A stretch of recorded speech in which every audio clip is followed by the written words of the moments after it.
fantastic Saturday in Simpsonville, South Carolina. Sun is out bright and the weather is going to get up to the 60s. It's going to be a beautiful day, and I'm thankful for it. A number of years ago, I preached a message titled "BRINKS Trucks Don't Deliver to Cemeteries." It's based on Luke chapter 12, beginning at verse 13. And a number of things have made me reflect on wealth, the use of wealth, and the misuse of wealth. In Luke chapter 12, verse 13, it deals with all of those subjects, but it flashed me back to when I was a boy in Riviera Beach, Florida, and my father had a sign on the wall in the living room. You can't take it with you, but you can't go any place without it. It's quite a true statement, isn't it? You can't take any money with you. As a matter of fact, the scripture says, and when you leave, people will be fighting over what you have left. But you also can't go any place without it. And so life is a balance of material needs versus wants, versus an abundance versus a lack. And it all started in chapter 12 with a brother hollering and saying, "Make my brother share the inheritance with me." Now, we don't know anything more. We don't know if the brother was holding back on what was rightfully entitled to the brother, or whether the brother was looking for more than what he was entitled to. And it really doesn't matter, because Jesus wanted to deal with a subject that was important. He says, who am I to be the judge over you? But he quickly adds in verse 15, beware of every form of greed. Beware of every form of greed. That's a good thing for us to all be careful of. There's always a lot of people around us that have far more than we do, and we got to be careful that we don't covet what they have. There are lots of people around us that have far less than we do, and we need to be careful that we don't forget those that are truly in need for no cause of their own, and not laziness, not having asserted themselves or whatever. So Jesus tells a parable, and I believe the parable was geared towards the scribes and the Pharisees, those that were a little bit more wealthy than others. And he told the story about a rich man.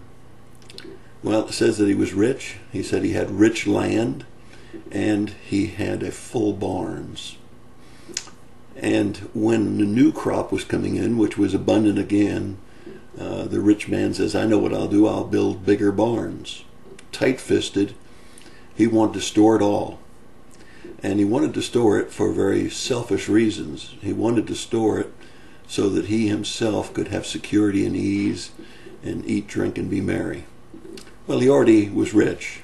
He already had land that was very abundant, and he already had crops which were abundant, and he had a new crop coming in. But he decided to keep it all for himself.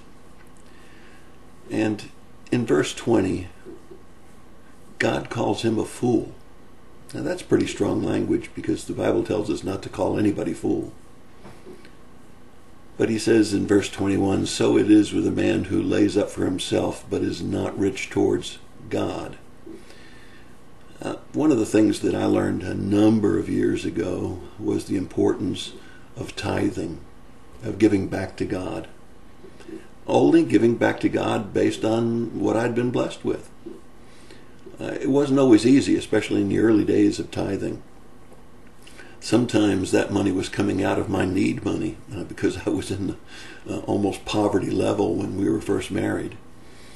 And sometimes it came out of an abundance when I was a very successful businessman and was making a very huge salary. But nevertheless, the principle was that some was to be returned to God. And I've tried to follow that all of my life. I've tried to be faithful to share from my poverty or my abundance back to God, which was His to start with. It's all His. It's a balance of life. And I'm not going to take anything with me.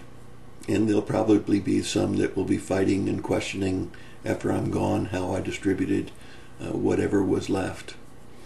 It may become even worse for Lois, because she may have to decide how to distribute it because most of the time men die before women, and so Lois will have the problem of deciding how to leave whatever we have left to those family members that we have.